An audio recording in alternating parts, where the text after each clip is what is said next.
Amis réfractaires, aujourd'hui on se retrouve pour une nouvelle vidéo au local et avec le canapé. Mais aujourd'hui ça va être une vidéo un peu... Merde putain. Il y a un truc sur le... Il y a un truc non? Voilà, et... C'est bien comme ça non? Amis réfractaires, aujourd'hui on est de retour en extérieur pour parler un petit peu du financement du canard et des projets qui sont en cours, voilà, pour vous expliquer un peu tout ce qui se passe à côté. On va donc commencer direct, on perd pas de temps. Le doc que voici résume toutes les entrées et toutes les sorties d'argent du canard depuis septembre dernier, le mois de la création de l'association. Donc évidemment les rentrées d'argent ce sont des dons et c'est essentiellement Tipeee où on reçoit 1 200 € de dons mensuels. Le reste des dons c'est via PayPal, des chèques et des virements bancaire. Et le fait que je fasse très peu d'appels aux dons, voire quasiment pas du tout, et bah ça commence à se voir vu que les revenus sont pas mal en baisse ce mois-ci. Ça vient en partie du fait qu'on a du mal aussi à médiatiser et rentabiliser le site web local, surtout qu'on ne peut toujours pas vendre de journaux papier faute de lieu de vente. Je profite là pour dire à tous ceux qui ont envoyé un chèque et à qui on n'a pas forcément répondu, un grand merci à vous. Et là on s'est réorganisé pour faire un peu mieux les choses et du coup dès que maintenant on va recevoir une lettre, on va y répondre tout de suite et on va la poster tout de suite. Comme ça, bah, ça traîne pas dans un tiroir et ça se perd pas et puis voilà quoi. Au niveau des dépenses, on a des frais réguliers qui correspondent au loyer à 305 €, internet et quelques frais administratifs, notamment notre adhésion au SPIL qui est un syndicat de médias indépendants qui nous a coûté 200 €. Au niveau des revenus, on passe encore par des micro-entreprises et on se paye chacun 500 € plus les cotisations URSSAF qui vont avec. Et l'autre salarié, c'est Myriam qui s'occupe de l'administratif du journal local et de la trésorerie, mais que vous voyez pas passer en vidéo parce qu'elle veut pas passer en vidéo, mais un jour ça va le faire et ça va être cool. Les autres dépenses régulières, c'est les abonnements à différents médias, le service qui est lié à la musique, un autre qui est lié à l'infographie, tu as ce qui nous permet d'envoyer beaucoup de mails pour les courriers des médias militants, et le serveur du canard où sont hébergés pas mal de trucs, notamment CanardTube qu'on va voir après.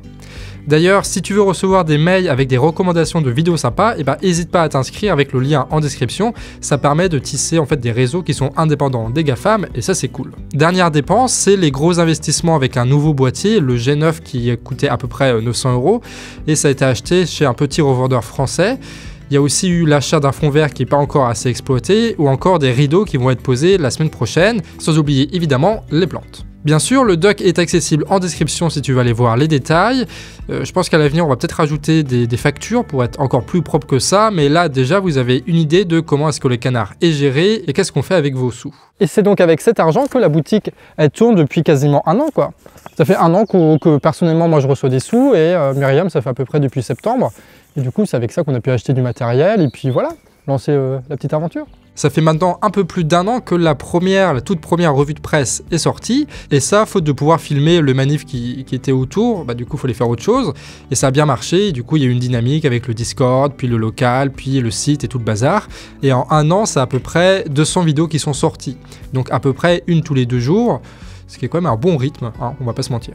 Et puis ça va quoi, on tient le rythme, et surtout, il y a d'autres projets à venir qui sont peut-être, enfin je trouve, assez intéressants. Par exemple, l'un des gros projets là qui est en train de se monter, c'est Canard.tube. C'est un peer-tube monté par le Discord et géré par les créateurs qui sont dessus. Donc c'est une alternative libre à YouTube. Donc avant, il n'y avait que les vidéos du canard, mais là, depuis plusieurs semaines, on a invité les copains à poster aussi leurs vidéos.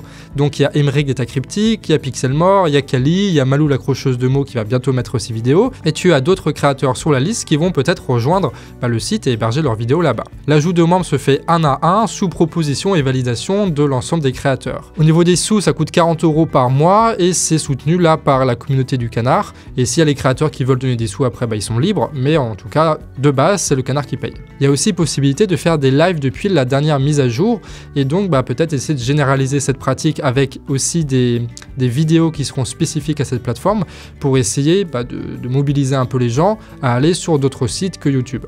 Et sur la chaîne aussi, il va y avoir quelques changements avec l'instauration de ce qu'on va appeler des cycles.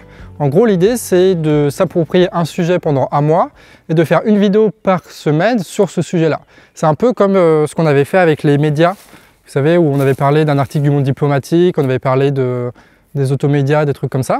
Et là, il y a déjà 2 cycles qui sont programmés. Je ne vais pas vous dire lesquels pour garder la surprise, mais en gros, on va fonctionner un petit peu comme ça. Évidemment, ça ne veut pas dire que pendant ce temps-là, il n'y aura pas d'autres vidéos. C'est juste que pendant un mois, il y aura 3 ou 4 vidéos sur un même sujet. Et les revues de presse vont continuer à côté. Et s'il y a l'actualité ou une réflexion, bah, ce sera en plus de tout ça. D'ailleurs, en passant aussi, Le Canard, en tant qu'association cette fois, pas en tant que média, tout ça, en tant qu'association d'éducation populaire, ça a changé. On a eu un nouveau bureau. Donc maintenant, c'est Denved et Jay l'Ancien qui sont d'Anvet et Jay l'Ancien qui sont présidents de l'association, donc qui sont des membres du Discord. Tu as Solène qui est une gilet jaune de Guingamp qui est le trésorière, et tu as Buntar le bâtard qui est sur Discord aussi et qui est secrétaire. Petit détail aussi, moi je vais redéménager encore une fois, mais là c'est pour de bon, c'est définitif, dans une ferme en colocation avec notamment Antoine et Nina, ce qui veut dire de 1, bah, je serai plus tout seul dans les vidéos, et de 2, bah, ce sera des vidéos qui vont être faites dans la ferme, avec des animaux, avec des potagers et avec tout ce que tu veux. Et du coup, bah, le décor il va être encore mieux que celui-ci et on va enfin pouvoir quitter un petit peu le local avec le canapé et la peinture au mur. Donc si on résume, des vidéos qui seront plus recherchées, avec plus de travail de fond, avec des angles qui sont un peu mieux, et puis une meilleure régularité dans la sortie des vidéos. Et en plus de ça, je veux continuer les enquêtes avec d'autres personnes du Discord. Enfin bref, il y a beaucoup de projets qui sont là et ça va être dur de tout faire, on va pas se mentir. C'est pour ça qu'on a une petite idée en tête qu'on vous propose là pour la première fois dans cette vidéo, puis on en discute par commentaire un peu. Parce qu'on a réfléchi à un truc, c'est de lancer un financement participatif pour Le Canard, genre mi-mai, début juin, quelque chose comme ça. Un financement à la Blast pour pouvoir nous payer à Myriam et à moi un SMIC, pour pouvoir embaucher à mi-temps Marine qui va faire le montage et ça va nous libérer tellement de temps qui est très chiant à passer. Ça pourrait aussi permettre de financer le matériel qui manque pour faire les reportages et les interviews que j'ai envie de faire mais que je peux pas trop faire avec ce que j'ai là pour l'instant. Mais ça va permettre aussi d'embaucher des personnes à mi-temps, donc que ce soit Swappy du Discord ou encore Nina qui va du coup être la coloc future et qui va pouvoir du coup aider là concrètement pour filmer et aussi pour être devant la caméra et pourquoi pas écrire aussi pour qu'elle fasse elle-même des vidéos, donc avec des angles différents des miens, avec une réflexion différente et du coup ça va permettre d'enrichir un peu la chaîne du Canard pour pas que ce soit toujours la même tête et les mêmes idées qui tournent en boucle. Parce que ce qui est chiant là, c'est que moi pour l'instant je m'occupe de tout dans la vidéo, que ce soit l'écriture, le tournage, le montage et la diff. Et donc l'idée c'est de pouvoir qu'il y ait des personnes qui puissent m'aider de temps en temps là-dedans pour me libérer du temps et que ce soit plus pertinent encore. Parce que c'est bien de faire des vidéos tout seul, c'est pratique, mais ça a des contraintes qu'on a évoquées et à long terme ça risque d'être vraiment embêtant et ça va être un vrai confort de travail de pouvoir être avec d'autres gens. Et du coup c'est pour ça qu'il y a le financement participatif. Mais embaucher 3 personnes à mi-temps, plus du matos, plus un fonds de roulement et tout le bordel, même si on a des sous un peu avec Tipeee, et ça va coûter cher, ça va coûter très cher. On a estimé genre entre 80 et 100 000 euros, quelque chose comme ça. Alors dit comme ça paraît beaucoup, et ça l'est, mais en fait dès que tu veux embaucher des gens, ça part très vite. Mais quand tu compares à d'autres médias parisiens et à ce que Blast a chopé tout ça, ça reste, voilà. Donc clairement, on ne joue pas notre survie sur ce coup-là, mais c'est juste que on voit une opportunité, on voit des gens avec qui on aimerait travailler, et donc on tente le truc. Et si ça marche, tant mieux, si ça marche pas, tant pis, c'est pas grave. L'autre question qui se pose évidemment, au-delà du financement participatif, c'est le financement de l'État plus ou moins, parce que là on va être reconnu bientôt comme un vrai média, parce que Mimi elle a rempli plein de dossiers atroces. Et donc on va pouvoir avoir déjà des déductions fiscales pour le financement participatif. Donc c'est pour ça qu'on l'a retardé mi-mai, début juin, parce que normalement ça devait être plutôt en mars. Donc on l'a retardé pour pouvoir justement avoir cette déduction fiscale, qui est une forme de subvention quand même. Et aussi il y a d'autres subventions qu'on peut toucher et qui représentent quelques dizaines de milliers d'euros. Donc ce qu'on s'est dit là avec les gens du Canard, c'est on accepte les subventions à 2 conditions.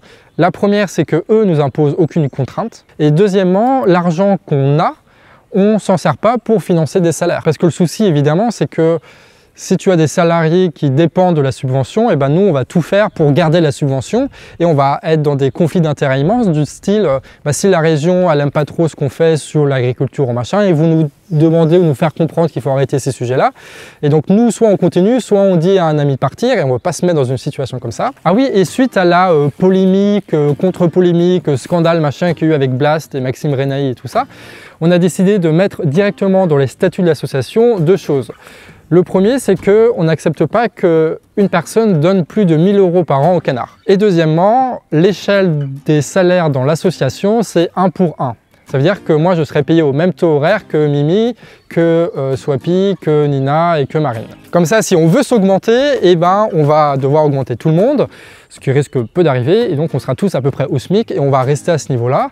Le truc qui est bien, c'est que vu que nous, on est à la campagne, eh ben, on n'a pas besoin de beaucoup plus que ça pour vivre, quoi. On est tranquille, avec un potager, on va quand même assez loin. Et évidemment, si on fait ce financement, tout sera transparent. On fera des factures avec tout pour savoir exactement combien d'argent on a reçu et dans quoi on l'a dépensé et pourquoi est-ce qu'on a dépensé ça là-dedans, là-dedans, là-dedans. Même si on fait des bourdes, même si on achète des trucs qui étaient en fait pas nécessaires, tout ça, bah on assumera toutes les dépenses et ce sera de manière transparente sur le site et on fera des vidéos pour dire aux gens hey, regardez les trucs là, ce ne sera pas juste perdu dans un site, hein, ce sera mis en avant, on assumera tout ça. Et puis voilà quoi, ça va être une nouvelle méthode de transparence dans les médias et peut-être que ça va faire des petits chez les copains, quoi. Et donc c'est là-dessus qu'on termine. J'espère que cette vidéo t'a plu. On a pu voir le financement, on a pu voir les projets, tout ça. Comme ça, on voit un peu plus clair sur le canard. N'hésite pas à aller sur le Discord pour papoter avec des gens. N'hésite pas à mettre par commentaire aussi qu'est-ce que tu penses du financement participatif, si c'est trop d'argent qui est demandé et tout ça, voir un peu ton avis pour sentir un peu, prendre la température. Ah oui, et évidemment, si tu veux soutenir le canard, bah, en description, tu as tous les liens qu'il faut. Et puis nous, quoi qu'il arrive, on continuera. Et puis voilà, quoi. Bisous!